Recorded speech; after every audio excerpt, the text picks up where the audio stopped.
So femur break would be an acute injury. Okay. I've seen that in gymnastics. But a hamstring. Yes, although this particular lab was looking at skeletal injuries, but yes, an Achilles rupture or a hamstring or a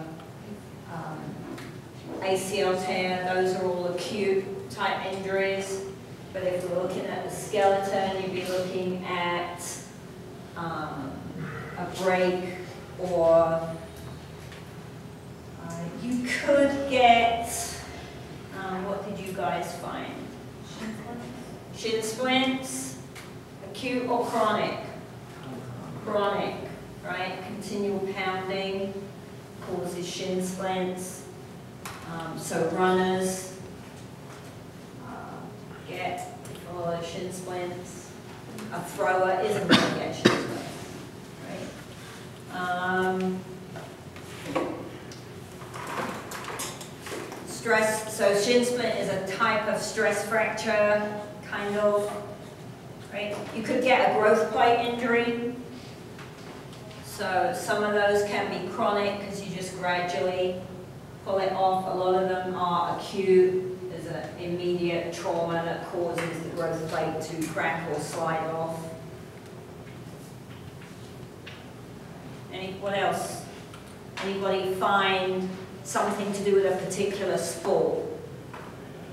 Acute or chronic, or the sport that it was involved with?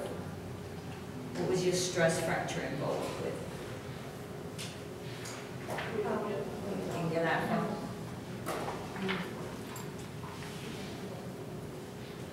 Shins would be track. Track. Yeah. Particularly if you're not running on a good track. You know, like here when I first came here, the track surface that's out there now wasn't there. The track was black and cracked and very hard, right? So that track that's out there now is relatively new. It's reasonably springy. It's quite nice to run on. All right. Okay, well, if nothing else, it shows that you guys are not doing your job with studying. Okay? Because you should be able to get to that website and know where those labs are, because that's where your study help is. Okay, all right, let's go on looking at the adipose system, because we've been talking a lot about this problem with overweight and obesity. So let's look at how the adipose system develops so that we can understand how overweight and obesity might be occurring. Prenatally, adipose tissue does get laid down during fetal development, particularly during months 8 and 9.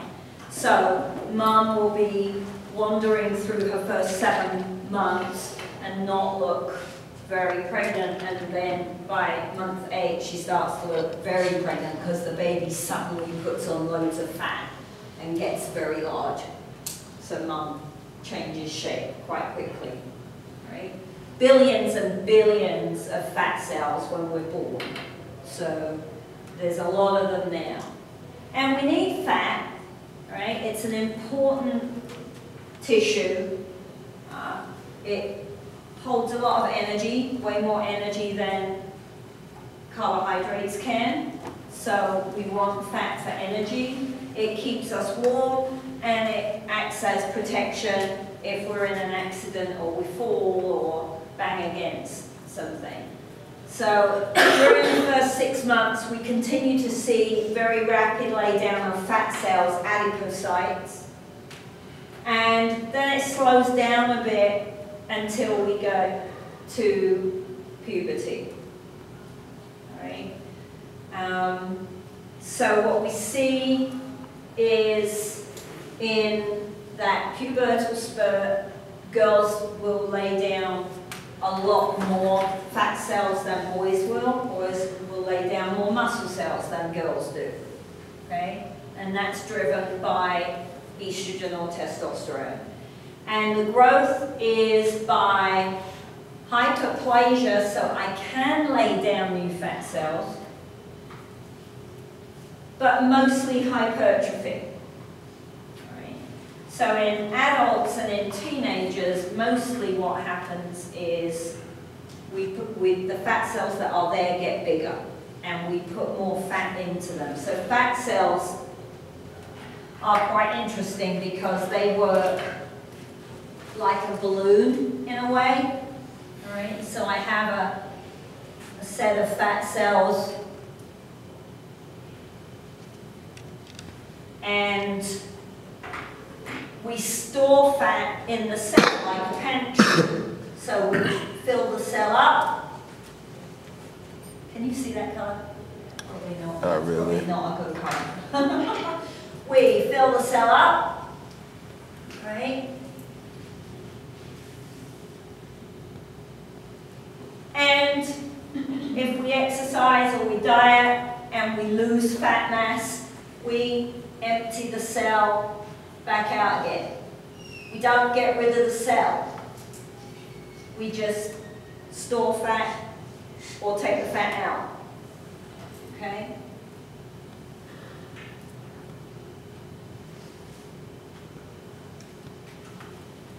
So where we lay the fat down changes as we grow. When we're younger, the fat kind of goes everywhere, you know, when we're small children. In adolescence, during puberty, the fat deposits are quite distinct. For girls, they are mostly around their hips and their bum and their thighs. Guys will put more fat onto their stomach than girls typically. Okay. And the problem with adipose cells is this: they don't go away. Right? They persevere. I can only empty or fill them up. So I can gain fat as an adult because I can keep storing more fat into the cell. And if I really tip the balance, if I really overeat or I'm really sedentary, I can, if my body has enough spare energy, it will lay a few more cells down. It doesn't like to do this. This is actually takes a lot of energy to make new fat cells. So your body would prefer not to make new fat cells, right? But if you keep shoving calories in and not using those calories, it has to put them somewhere. And if all the other cells are all full, it will make some more cells, some more storage, okay?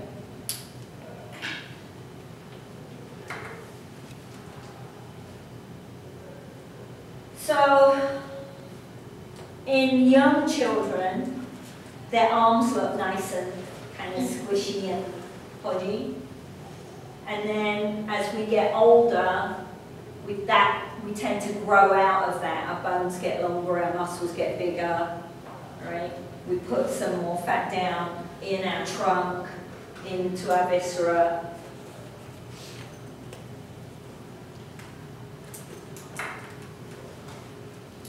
The key is, though, they don't go away. So, the problem with allowing our preschoolers and our younger children and our teenagers to get very overweight is that even if we help them lose weight, it's just sitting there like a big black cloud, and it's just waiting for them to overeat or choose to be sedentary to fill them all back up again. And so it makes it easier for them to gain the weight back if they've already had the weight in the first place. So if we keep the children active and we keep PE and we change school meals so that they're healthier and do all this stuff we know we should be doing but we don't actually do, then we can prevent that from happening in the first place.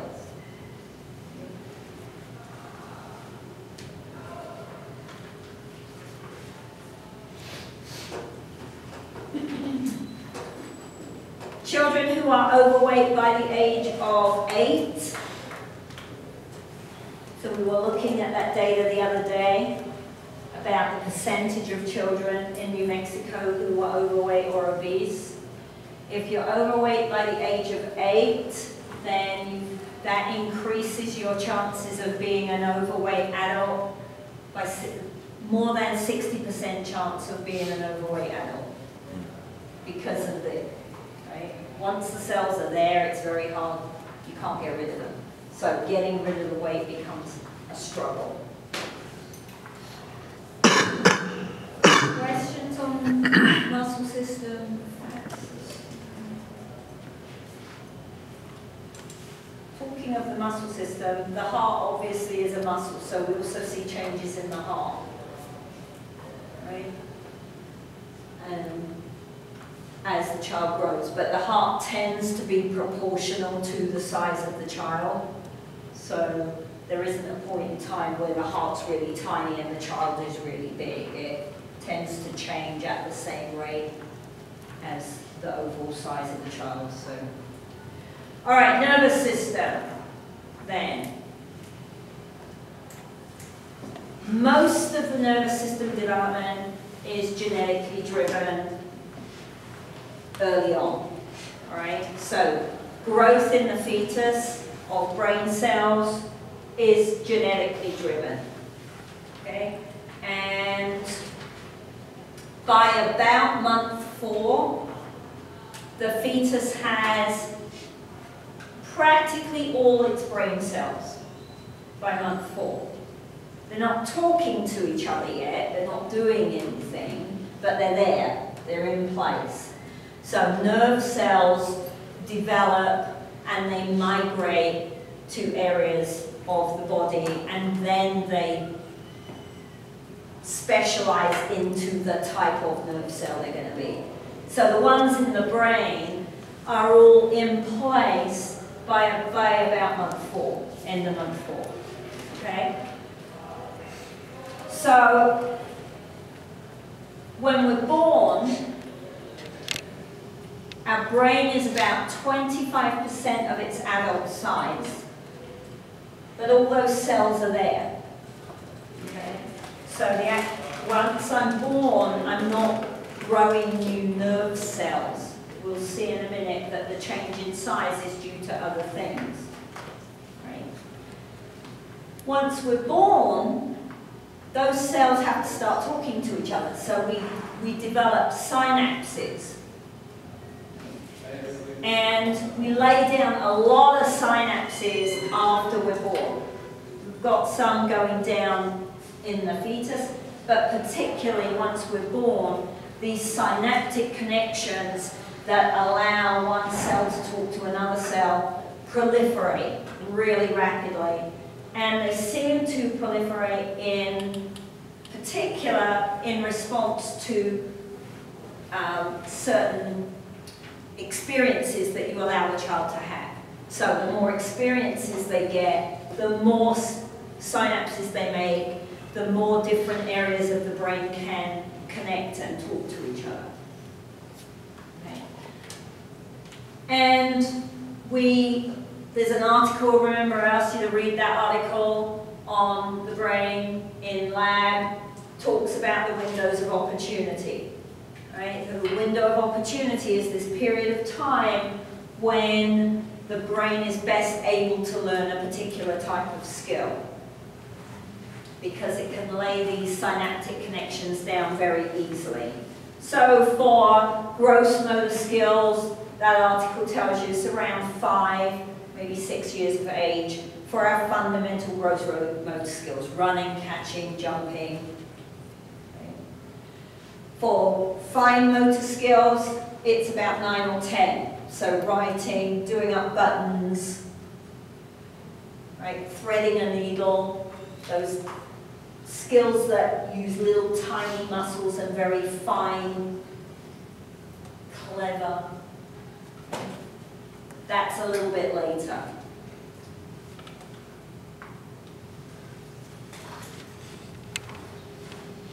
So prenatally, we develop the cell, it becomes a general type, it migrates to the area in the body where it's going to be, and then it starts to specialize. Okay? And those teratogens that we talked about can impact that migration and typical development of the nervous system. So we see children born with brains that are a little bit smaller than they should be, or they have some kind of learning disorder because the cells haven't developed the way they're supposed to.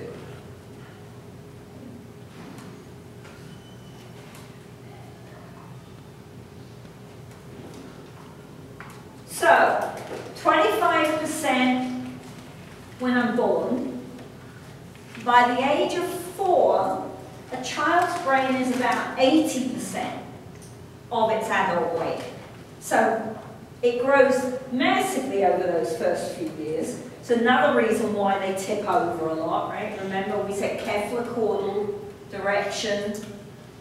Okay. I'm doing lots of growing up top, less growing down the bottom. So they're very top heavy. Okay. And what we see when we see this increase in size is not additional neurons, but the neurons that are there start to get bigger with experience. Right? I start to develop synapses. Anybody not know what a synapse is? Has everybody had some A&P? Good. All right. So development of synapses. We see an increase in the cells that provide nutrition to brain cells. And we start to see the laying down of myelin sheaths, particularly on the motor nerves. And myelin is like a fatty wrap that goes around the axon.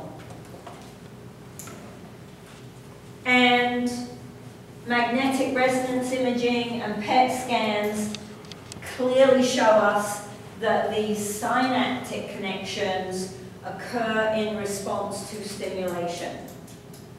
So the more experience, the more stimulation, the more synapses get made when they're young.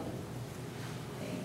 So this area of research right now is changing at the most amazing rate of knots. It's fascinating to see some of the information that they get, because they're getting this equipment that now means they can watch the brain work.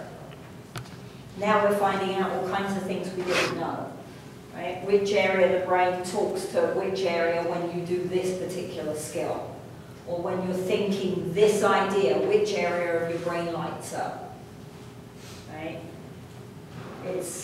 It's a fascinating area of study because we couldn't do that before. I mean, you can watch a baby, but there's no way of knowing what's happening in its brain. And now we can watch what's happening in its brain. Okay. So it's really fascinating. So the more learning, the more experience, the more exposure we give them, the larger number of synaptic connections we see. If we look at the actual structure of the brain when we're born, the spinal cord, remember those pictures that we looked at, we could see the spinal cord developing. The spinal cord is quite advanced. The areas of the brain that are low down below the cortex are quite advanced. We see reflexes, we see movement, but they're not voluntary movement. Right? So those reflexes are being initiated and organized in the lower levels of the brain. And as the child gets older, then the cortex starts to become more functional with experience. And we start to see voluntary movement around 4, 5 months. And the myelination keeps going when we look at nerves that deliver messages to the muscles from the brain. That myelination, that fatty sheet, allows that signal to move anywhere up to 150 times faster than it would move if we didn't have the myelin sheath. So obviously on a motor nerve, that's really crucial, because it wouldn't be very helpful if I'm in the middle of the baseball field and the ball is coming and I go, oh, there's the ball, I can catch that, right? But the signal takes so long to get there that the ball hits the ground, right? The only reason we can move as quickly as we move in response to that ball is because of the myelin sheath around that type of nerve.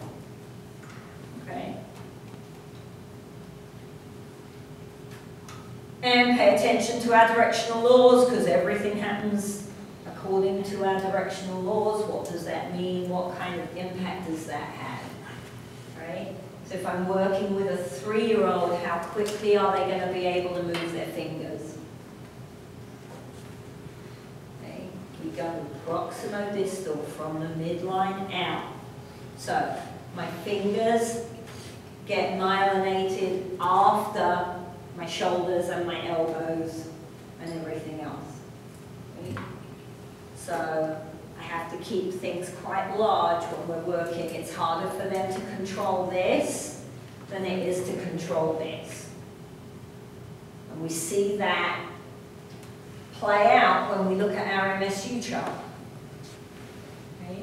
What does stage 1 look like compared to stage 4? How does this impact? Right? Structural constraint impacts motor behavior. Okay?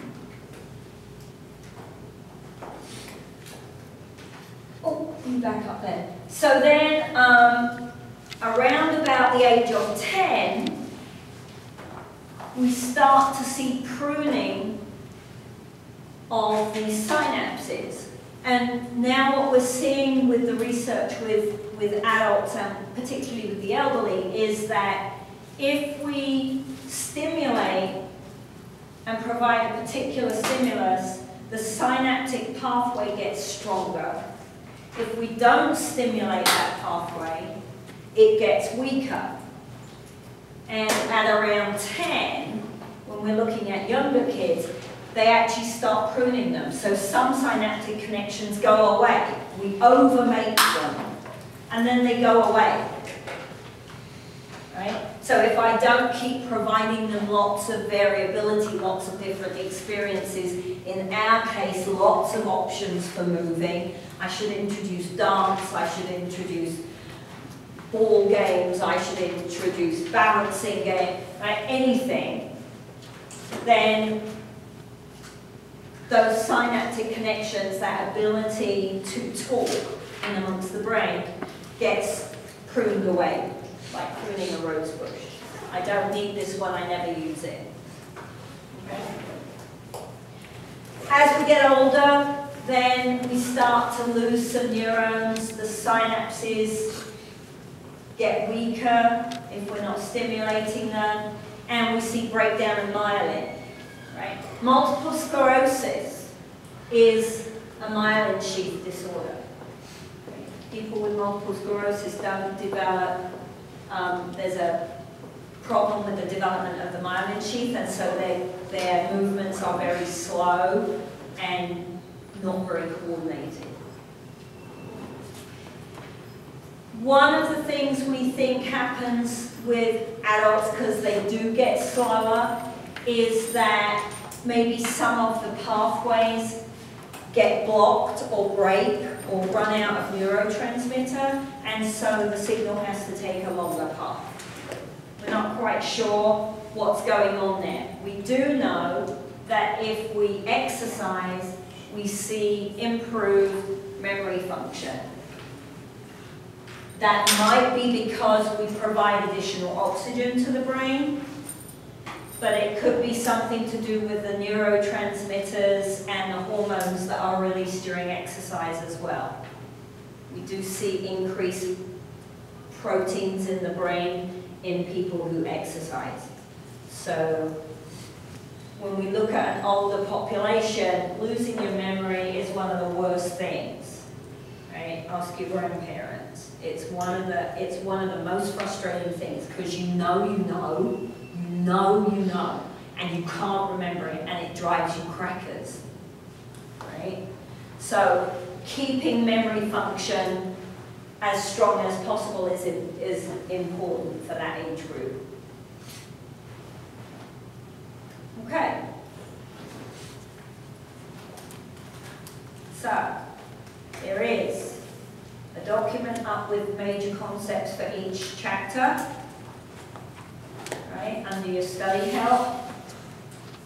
Tuesday is a review session, so come ready to ask questions of anything you want me to go over. I'll have a couple of little activities for you to play with to kind of jog you into thinking about particular items. Thursday is the exam.